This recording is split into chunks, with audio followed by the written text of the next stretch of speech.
Hello दोस्तों, आज की कहानी है प्रेम की कीमत। एक गांव में एक विद्वान ब्राह्मण रहता था।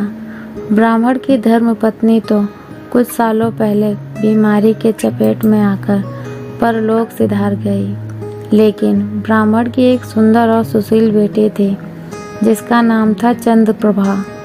ब्राह्मण अपनी बेटी से बहुत प्रेम करता था। वह उसके लिए एक योग्य वर की तलाश में था। ब्राह्मण प्रतिदिन प्रातःकाल संध्या वंदन करके आसपास के गांवों में भिक्षा के लिए जाता था। इस दौरान चंद्रप्रभा घर का कामकाज निपटाने के बाद पानी लेने जाते थे, तब पश्चात भोजन बनाते थे। भिक्षा से आने के बाद ब्राह्मण हमेशा की तरह भोजन करके शास्त्रों का अध्ययन करता था। हमेशा की तरह एक दिन चंद्रप्रभा पानी लेने नदी के किनारे गई हुई थी। तभी उसकी निगाह दूसरे किनारे पर खड़े युवक से लड़ गई। पहली ही नज़र में चंद्रप्रभा ने उसके मन को मोह लिया। अब प्रतिदिन वह युवक वहां आकर चंद्रप्रभा को निहारने लगा। चंद्रप्रभा उसकी मनोदशा जान चुकी थी, अतः वह भी उसे निहारने लगी। प्रेम दोनों ओर से था, किंतु मन मौन था। फासला केवल नदी के दो किनारों का था। अक्सर प्रेम में ऐसा होता है, जिसे हम चाहते हैं वो हमारे पास होता है, हमारे साथ होता है, लेकिन फिर भी हम उसके सामने अपना प्रेम व्यक्त नहीं कर पाते। शायद दोनों ही ओर यह उधेड़-बुन चल रही है कि कहीं कुछ ऐसा न कह दूं कि वो नाराज हो जाए। यहाँ भी शायद कुछ ऐसा ही था।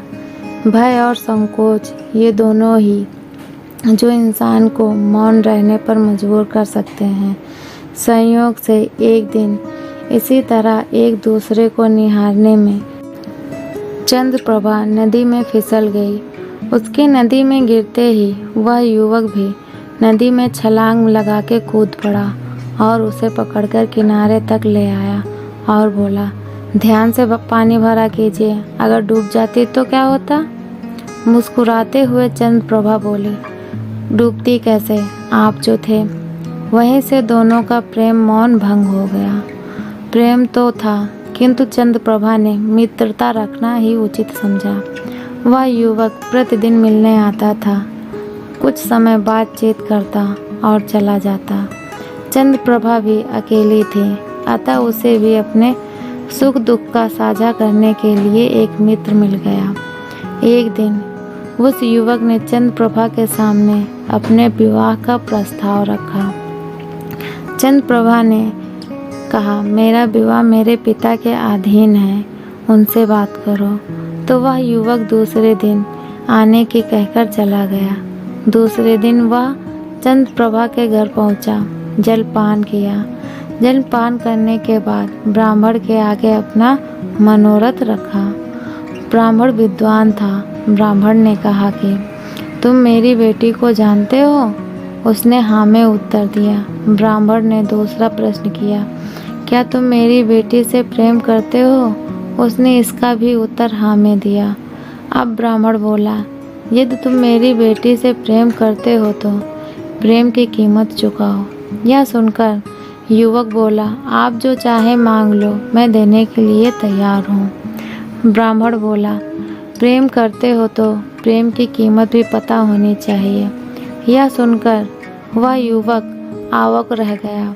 वह सोचने लगा कि प्रेम की कीमत क्या हो सकती है। तभी ब्राह्मण हंसते हुए बोला, नहीं पता तो पहले पता करके आओ, फिर मेरी बेटी का हाथ मांगना। यह सुनकर वह युवक घर से निकल गया और जो कोई राह में मिलता उससे प्रेम की कीमत पूछता। भटकते भटकते उसे एक अजनबी मिला, जिसने बताया कि यहाँ से थोड़ी दूर पीपल वाली पहाड़ी पर एक विद्वान महात्मा रहते हैं। वह तुम्हारे प्रश्न का उत्तर अवश्य दे देंगे।